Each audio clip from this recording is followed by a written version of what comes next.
आज मैं Kundan Kumar class 7th की हनीकम की जो बुक अंग्रेजी की है उसकी आज मैं द स्टोरी ऑफ क्रिकेट की सेकेंड पार्ट की वीडियो बनाने जा रहा हूँ। इससे पहले कि आप फर्स्ट पार्ट तक का वीडियो अवश्य ही देखें, तभी आपको ये समझ में आएगा। इससे पीछे वाले वीडियो में मैं आपको बता दिया था कि by 1780 3 days had become the length of a major match, and this year also saw the creation of the first 6-seam cricket ball।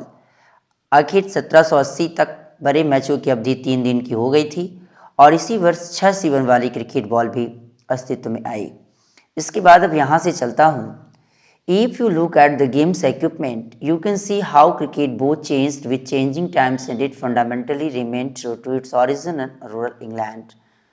अगर आप खेल के औजारों को देखें, इक्विपमेंट मतलब होता औजार, तो यह पता चलता है कि वक्त के साथ साथ कैसे क्रिकेट अपनी ग्रामीण इंग्लैंड की जड़ों के प्रति वफादार रहा।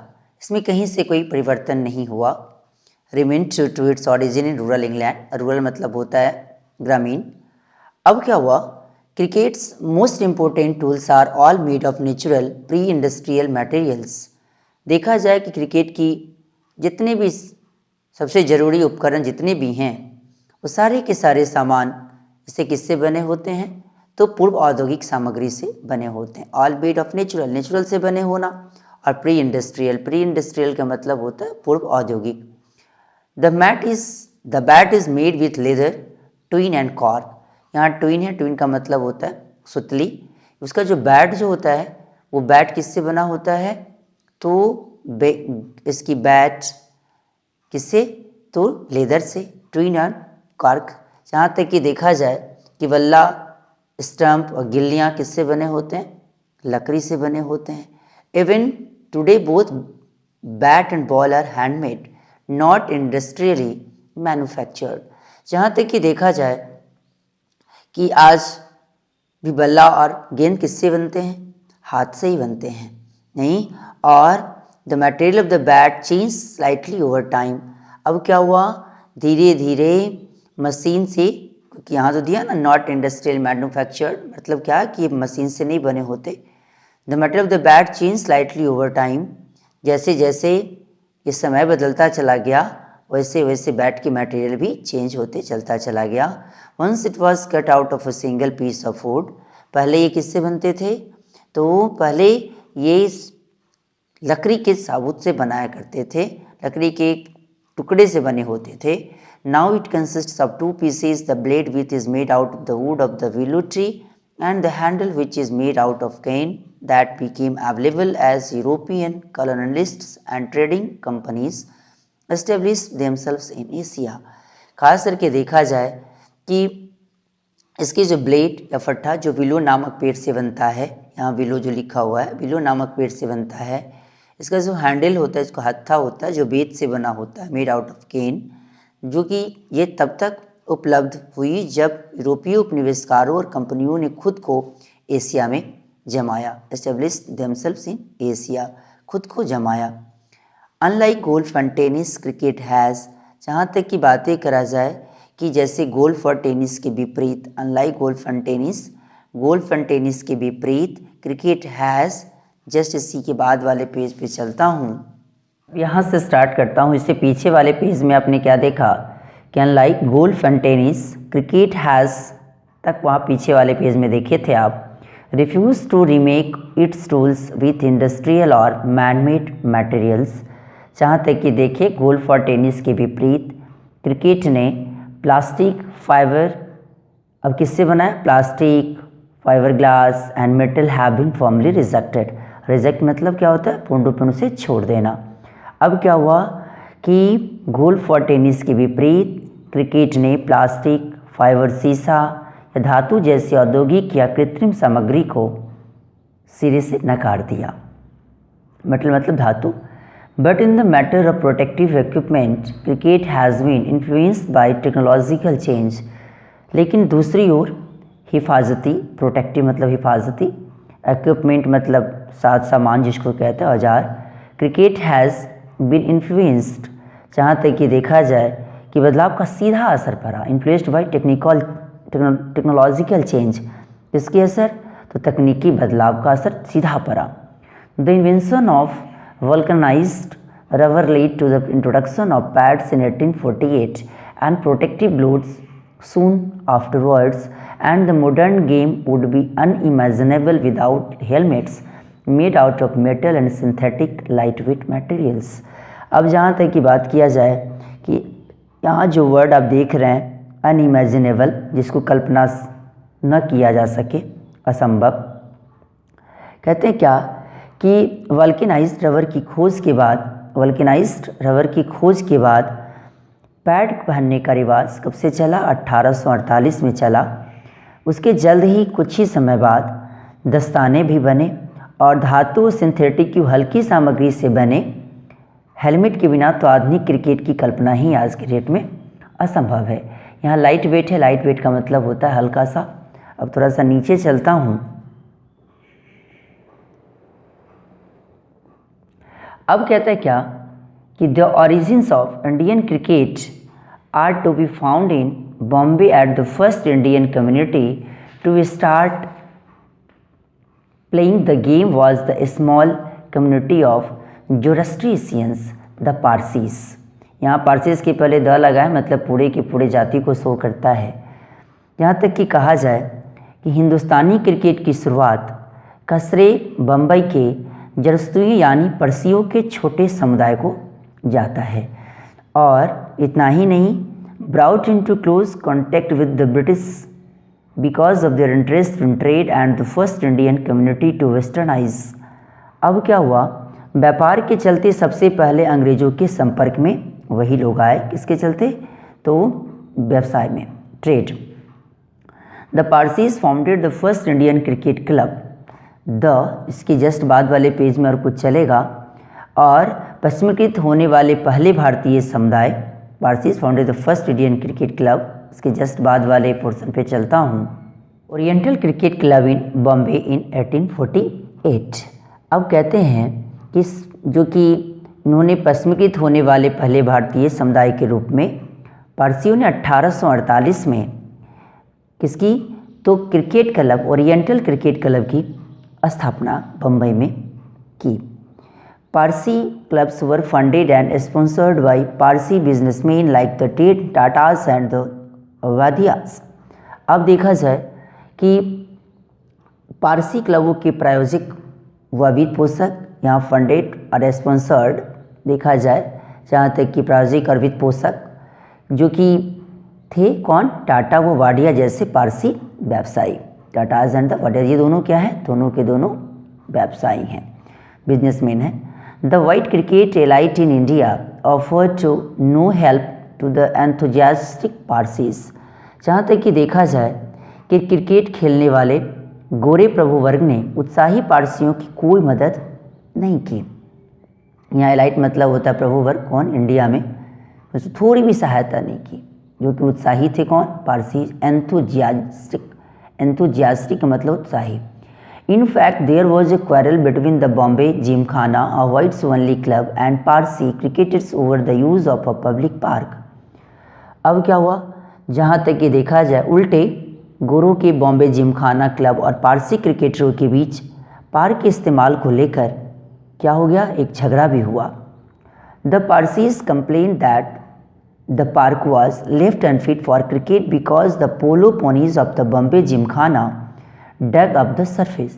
इतना ही नहीं हुआ, पारसियों ने शिकायत की कि बॉम्बे जिमखाना की पोलो टीम के घोड़ों द्वारा रौंद जाने के बाद मैदान खेलने लायक अब नहीं रह गया है। यहाँ पोनीज है, पोनीज का मतलब खच्चर भी होता है, अब पोलो नाम है तो खच्चर भी कैसे, जैसे घोड़े कई जाति का होता है, उसे बॉम्बे जिमखाना को पूर्ण रूपेण क्या कर दिया गया, उसे खोद दिया गया था। When it became clear that the colonial authorities were prejudiced in favor of their white compatriots, the Parsis built their own gymkhana to play cricket in। Prejudice मतलब होता है पक्षपातपूर्ण। अब क्या हुआ, जब ये साफ हो गया कि औपनिवेशिक अधिकारी, जो कि अभी आप यहाँ देख रहे कॉलोनियल अथॉरिटीज़, जो औपनिवेशिक अधिकारी अपने देशवासियों का पक्ष ले रहे हैं, तो पारसियों ने क्रिकेट खेलने के लिए अपना खुद का जिम खाना बनाया। Parsis build their own Gymkhana to play cricket. किसके खेलने के लिए? क्रिकेट खेलने के लिए। The rivalry between the Parsis and the Bombay Gymkhana had a happy ending for these pioneers of Indian cricket. पर पारसियों और नस्लवादियों बॉम्बे जिमखाना के बीच के स्पर्धा का अंत अच्छा हुआ। पारसियों अब क्या करें? अब Parsi team beat the Bombay, beat मतलब हरा देना। अब Parsi team beat the Bombay Gymkhana at cricket in 1889 just 4 years after. इसके जस्ट बाद वाले पेज में और लाइन्स पढ़ूंगा। अब क्या हुआ कि पारसियों की एक टीम ने बॉम्बे जिमखाना को 1889 में क्या कर दिया? हरा दिया। कौन हरा दिया? पारसियों की टीम ने बॉम्बे जिमखाना की टीम को 1889 में हरा दिया। जस्ट 4 years आफ्टर, जस्ट उसी के जस्ट 4 साल के बाद, अब इसी के जस्ट बाद वाले पेज में चलता हूँ। Just 4 years after the foundation of the Indian National Congress in 1885। अब क्या हुआ? इससे पीछे वाले में आप देखे थे पेज में कि 1889 में तो पारसियों की टीम ने बॉम्बे जिमखाना को हरा ही दिया। इसी के 4 साल बाद भारतीय राष्ट्रीय कांग्रेस की स्थापना कब हुई? 1885 में। अब an organization that was lucky to have amongst its early leaders the great Parsi statesman and intellectual Dadabhai Naoroji. और ख़ास करके दिलचस्प बात तो ये है कि इस संस्था के मूल नेताओं में जैसे एक दादा भाई नौरोजी जो अपने वक्त के महान राजनेता और बुद्धिजीवी थे, वो भी कौन थे? वो भी पारसी ही थे। इंटेलेक्चुअल मतलब बुद्धिजीवी नहीं, और स्टेट्समैन मतलब होता राजनेता। Modern cricket is dominated by tests and one day internationals played between national teams. अब क्या हुआ कि आधुनिक क्रिकेट में टेस्ट और एक दिवसीय इंटरनेशनल का वर्चस्व है, जिन्हें राष्ट्रीय टीमों के बीच खेला जाता है। बिटवीन नेशनल टीम्स, डोमिनेटेड मतलब होता है वर्चस्व। The players who become famous who live on in the memories of cricket's public are those who have played for their country. और ख़ास करके देखा जाए तो मशहूर होकर लोगों की यादों में रच बस जाने वाले क्रिकेटर आमतौर पर अपनी राष्ट्रीय टीमों के खिलाड़ी होते हैं। नहीं, और मेमोरीज़ मतलब जो कि याद करा जाए कि याद में रच बस जाने वाले को मेमोरीज़ कहते हैं। नहीं, कोई बच्चे तो इसे मेमोरी पढ़ते हैं, मेमोरीज़ का प्रोनाउंसिएशन नहीं होता। इसका प्रोनाउंसिएशन के रूप में हम अगर चलूँ तो इसका प्रोनाउंसिएशन होता है मेमोरीज़, मेमोरीज़। क्लियर? अब क्या है कि इसी को जरा सा पेज को मैं आगे बढ़ाया हूँ। कहता है कि the players Indian fans remember even now are those who were fortunate enough to play test cricket. खास करके बात किया जाए भारतीय खिलाड़ियों को उनके फ़ैन याद करते हैं। वो खिलाड़ी वही होते हैं, कौन होते हैं? CK Naidu, an outstanding Indian batsman of his time. जहाँ तक कि देखा जाए कि वो खिलाड़ी वही होते हैं जिन्हें टेस्ट क्रिकेट खेलने का सौभाग्य प्राप्त हुआ है। अब कहता है क्या कि जिसमें से अभी देखा जाए कि अपने समय के बेहतरीन बल्लेबाज CK नायडू को तो लोग अब भी याद करते हैं। Lives on in the popular imagination when some of his great contemporaries like Palwankar Vithal and Palwankar Baloo have been forgotten. अब जहाँ तक याद किया जाए कि जबकि पालवकर विठल व पालवकर बालू जैसे उनके कुछ अन्य समकालीन जिसे भुला दिए गए हैं। फॉरगॉटन मतलब भुला देना। Even though Naidu was past his cricketing prime when he played for India in its first test matches against England starting in 1932। लेकिन जहाँ तक की बात किया जाए कि हालांकि नायडू भी इंग्लैंड के खिलाफ 1932 में शुरू होने वाले पहले क्रिकेट मैचों तक क्या किया? His place in India's cricket history is assured, assured मतलब निश्चित करना, because he was the country's first test captain. जो कि क्या हुआ कि 1932 में इंग्लैंड के खिलाफ नायडू भी शुरू होने वाले पहले क्रिकेट मैचों तक अपने पुराने फॉर्म में नहीं थे। क्रिकेट हिस्ट्री एश्योर्ड, लेकिन अगर देखा प्रदेश के पहले टेस्ट कप्तान के रूप में इतिहास में उनका नाम आज भी सुरक्षित है। India entered the world of test cricket in 1932, a decade and a half before it became an independent nation. जहाँ तक कि देखा जाए कि इंडिया भारत टेस्ट क्रिकेट की दुनिया में आज़ाद होने के एक दशक पहले 1932 में दाखिल हुआ, अर्थात उसके अंदर एंट्री किया। कब? 1932 में। एक डिकेड मतलब होता दशक। अब कहता है क्या, दिस वॉज पॉसिबल बिकॉज, अब इसी के जस्ट नेक्स्ट वाले पार्ट में चलता हूँ। कहता है क्या कि दिस वॉज पॉसिबल बिकॉज, इससे पीछे वाले पेज में आप ये सारे वर्ड्स देखे थे। Test cricket from its origins in 1877 was organized as a contest between different parts of the British empire. Contest का मतलब होता है प्रतियोगिता। अब क्या यह संभव हुआ क्योंकि 1877 में टेस्ट क्रिकेट की शुरुआत से ही ब्रिटिश साम्राज्य के विभिन्न भागों के मध्य मुकाबले के लिए आयोजित किया जाता था। नॉट सॉवरेन नेशंस, न कि स्वतंत्र देशों के लिए। यहाँ सॉवरेन मतलब होता है स्वतंत्र देश, जो कि सॉवरेन जिसका पास सत्ता हो। The first test was played between England and Australia when Australia was still a white settler colony. अब क्या हुआ कि देखा जाए तो पहला टेस्ट मैच इंग्लैंड और ऑस्ट्रेलिया के बीच खेला गया जब ऑस्ट्रेलिया गोरे लोगों का उपनिवेश ही हुआ करता था। Similarly the small countries of the Caribbean that together make up the West Indies team were British colonies till well after the second world war. अब देखा जाए इसी तरह छोटे छोटे कैरेबियन छोटे छोटे small countries of the Caribbean, छोटे छोटे कैरेबियाई देश जो एक साथ मिलकर वेस्ट इंडीज़ कहलाते थे, दूसरे विश्व युद्ध के बाद भी ब्रिटिश उपनिवेश भी रहे। कब? तो after the second world war. अब इसके जस्ट बाद वाला जो पार्ट है उसको मैं अगले वीडियो में डालूँगा। ये वीडियो आपको कैसा लगा इसके बारे में लाइक, सब्सक्राइब एंड कमेंट करना ना भूलें और इसे शेयर भी करें। Thanks a lot.